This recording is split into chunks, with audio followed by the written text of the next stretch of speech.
power supply, IFU and quick reference guide, receiver,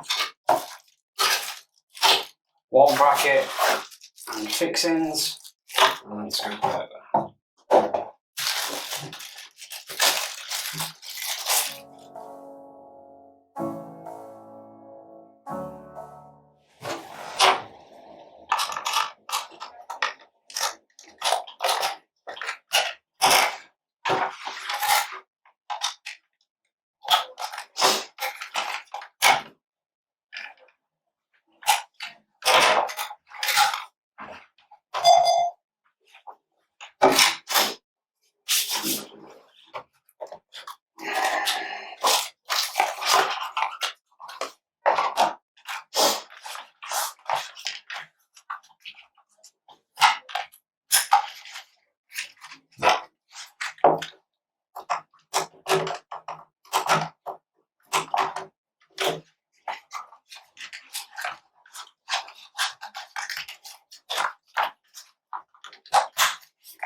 So power supply in.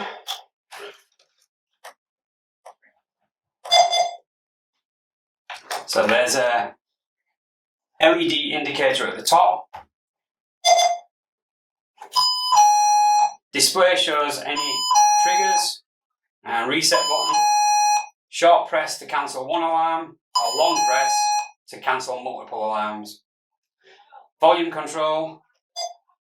Each time you press it, it will change the volume. Long press on the volume control puts it into silent alarm, so it won't trigger on the receiver itself, but it will still trigger a nurse call system if connected.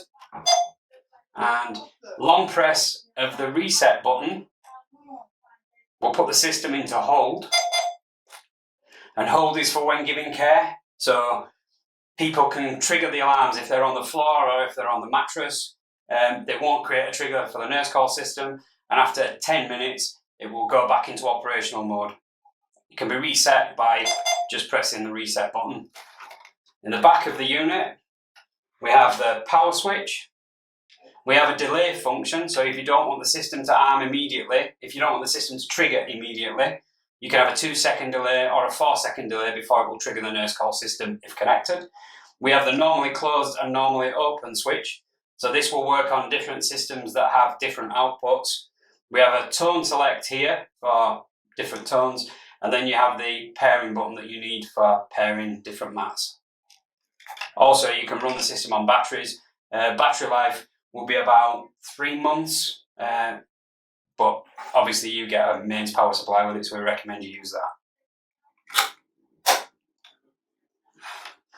To connect to the nurse call system, the cable plugs into the bottom of the system. If you remove the nurse call system by accident, you will get an indicator on here to say that the system is disconnected from the nurse call system. You can reset that by pressing the reset button. The batteries on the transmitters should last approximately 12 months, dependent on use. Once the batteries start to get low, you will get an indication on the receiver telling you that the batteries are going low. To replace the batteries, you need to undo the 4 screws.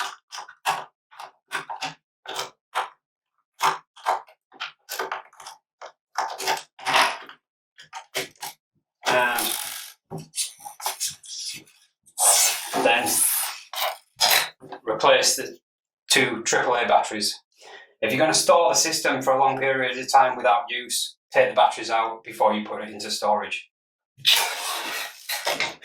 There is a wall bracket for the receiver, so we recommend the receiver should be put near a power supply and close to a nurse call system so that you can connect it. The bracket mounts to the wall, and then the receiver just clips in, and to remove it, push the receiver up and it comes off the bracket.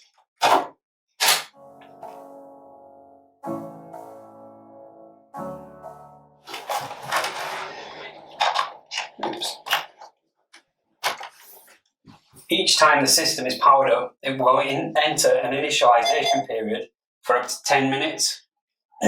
This is to allow it to receive a signal from any paired transmitters to confirm the battery status and signal strength.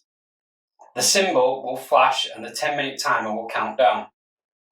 As the paired transmitters update the receiver, the symbols will stop flashing and the receiver will display a status. If all paired transmitters update the receiver, the initialization period will end before the 10-minute countdown finishes. If any transmitters do not update the receiver, the initialization will run for the full 10 minutes. The initialization period can be cancelled by pressing the reset button. Any paired transmitters that don't update the receiver will show one of the symbols on screen, or will continue to flash, indicating transmitters that did not connect to the receiver. Please check these transmitters are within range, switched on, and the batteries are not discharged. Test all connected transmitters and sensors to ensure they are working correctly.